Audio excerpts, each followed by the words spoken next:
जब भी जहन में देश की आजादी से पहले की परिस्थिति का ख्याल आता है तो रोम रोम सिहर जाता है। नमस्कार, मैं हूं स्मिता जोसेफ और आप देख रहे हैं मेरे साथ इंडिया टाउन न्यूज।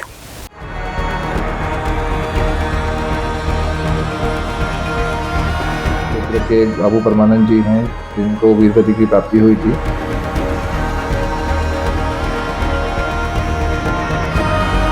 और आज तक उनको शहीदी का दर्जा प्राप्त नहीं हुआ है।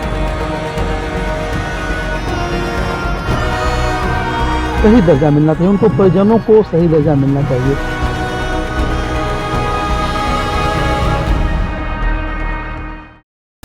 तमाम यातनाओं के बीच क्रांतिकारी वीर सपूतों ने अपने प्राणों की आहुति देकर इस देश को गुलामी की जंजीर से आजाद किया, तो वहीं कई वीर सपूत ऐसे भी थे जो शहादत के बाद गुमनामी के अंधेरे में कहीं खो गए। इन्हीं क्रांतिकारियों में एक नाम है सूरजपुर के बापू परमानंद का, जो देश की आज़ादी के लिए शहीद हो गए थे, लेकिन उन्हें शहीद का दर्जा आज 83 साल बाद भी नहीं मिल सका है। और शहीद की तीसरी पीढ़ी आज भी अपने पूर्वज को शहीद का दर्जा दिलाने के लिए सिस्टम से लड़ाई लड़ते आ रहे हैं।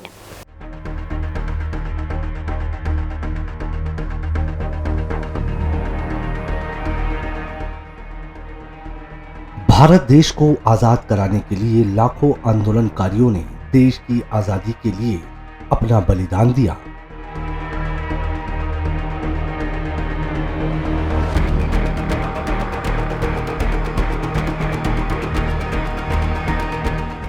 ऐसे ही एक क्रांतिकारी थे सूरजपुर के बापू परमानंद, जो सन 1936 के दौरान महज 15-16 साल की उम्र में घर से पढ़ाई करने के नाम पर रायपुर चले गए और वो आर्य समाज के आंदोलन में शामिल हो गए और सन 1938 के हैदराबाद आर्य समाज प्रजामंडल आंदोलन में शामिल होकर उन्होंने देश की आजादी के लिए लड़ाई लड़ी। इस आंदोलन के दौरान अंग्रेजों ने उन्हें गिरफ्तार कर जेल डाल दिया, जहां वो शहीद हो गए। घर से अपने माता पिताजी को बिना बताए घर से निकल गए और उनको राष्ट्र के प्रति लगाव था, देशभक्ति ओतप्रोत उनके शरीर में था। बाल्यकाल से ही वो राष्ट्रभक्ति के कारण घर छोड़ के और चले गए और सोलापुर गए और सोलापुर से वो सत्याग्रह में शामिल होके वो आगे बढ़े। वंदे मातरम का ये दल गठन हुआ, इनका जत्था चलता था। गुलबर्गा कोई शहर है, वहाँ इनको गिरफ्तार किया गया, इनके दल को, और ले जाके सेंट्रल जेल चंचलागुड़ी हैदराबाद में रखे और वहाँ रखने के बाद वहाँ के जेल अधिकारी कर्मचारियों का अमानवीय व्यवहार करते हुए 1 अप्रैल 1939 को उनका शहादत हो गया। बापू परमानंद सन 1939 में देश के लिए शहीद हो गए और उस दौरान उनकी मौत से लेकर डॉक्टरों के पोस्टमार्टम रिपोर्ट समेत कई दस्तावेज आज भी मौजूद है।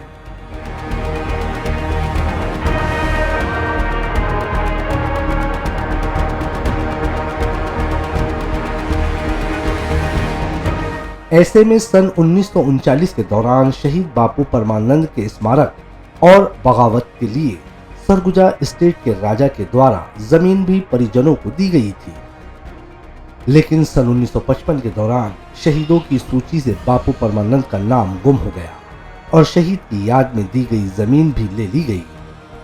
और फिर मुफलिसी के दौर से गुजरते हुए पहले शहीद के पिता, फिर भाई और अब तीसरी पीढ़ी उनके भतीजे अपने पूर्वज को शहीद का दर्जा दिलाने की लड़ाई सरकार से लड़ रहे हैं। बाबू परमानंद, उनके शहीदी सूची में नाम दर्ज कराने के लिए एक आवेदन पत्र कलेक्टर महोदय को मैं दिया।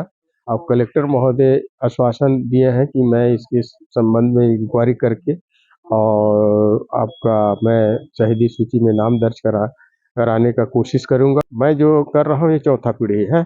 इसके पहले माता पिता थे, उसके पहले उनके भाई बहन थे, इसके बाद मैं आया और मैं जब तक इसका शहीदी दर्जा नहीं प्राप्त हो जाएगा तब तक मैं इसकी लड़ाई को लड़ते रहूंगा और शहीदी दर्जा तो प्राप्त कराना ही है।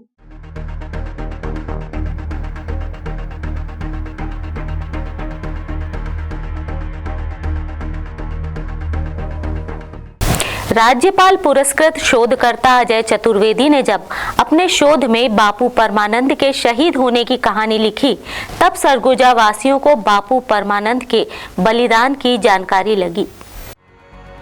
शोधकर्ता अजय चतुर्वेदी भी मानते हैं कि प्रशासन स्तर पर वीर गति को प्राप्त हुए बापू परमानंद का कोई रिकॉर्ड मौजूद नहीं है, लेकिन उनके परिजनों के पास आजादी के पहले के कई ऐसे दस्तावेज मौजूद हैं जो ये दर्शाते हैं कि बापू परमानंद ने आजादी की लड़ाई में शामिल होकर स्वतंत्रता सेनानी के रूप में लड़ाई लड़ी और वो जेल में शहीद हो गए थे। आप इनके घर में जब जाएंगे तो आपको देखने को मिलेगा, एक पोस्ट कार्ड मिलेगा, आर्य समाजी संस्था का पोस्ट कार्ड है 1938 का, जब ये लड़ाई में शामिल हुए थे। उस समय उसमें लिखा हुआ है कि बाबू उनके पिताजी का नाम गोकुल प्रसाद था। उसमें लिखा है कि गोकुल प्रसाद जी आपका पुत्र, ब्रह्मचारी पुत्र, देश की आज़ादी की लड़ाई में शामिल हो गया है, आइंदा इनके हालात से अवगत कराया जाएगा। वंदे मातरम के नारा लगाते हुए ये पकड़े गए, जेल गए और अत्यधिक प्रताड़ना से इनकी मृत्यु जेल में ही हो गई। इसकी पुष्टि सोलापुर आकाशवाणी के पत्र से भी होती है जो इनके घर में रखी हुई है।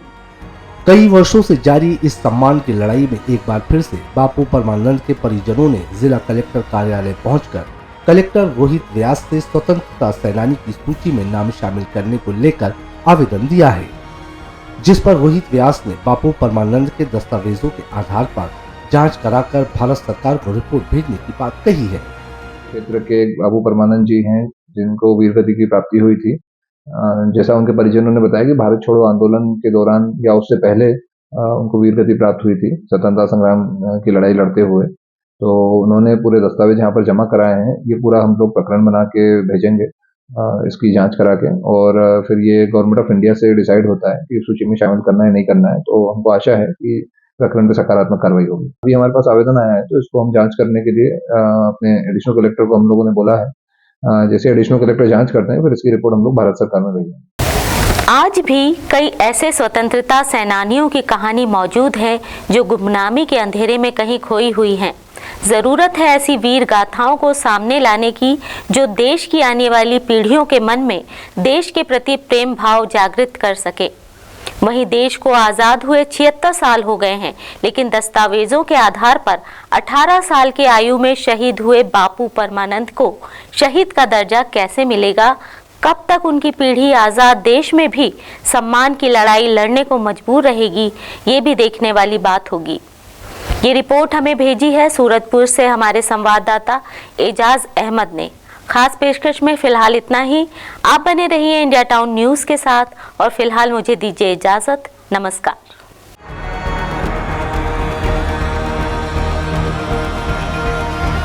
क्षेत्र के बाबू परमानंद जी हैं जिनको वीर गति की प्राप्ति हुई थी।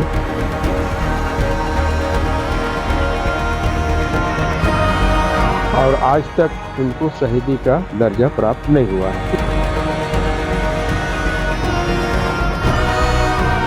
सही दर्जा मिलना चाहिए, उनको परिजनों को सही दर्जा मिलना चाहिए।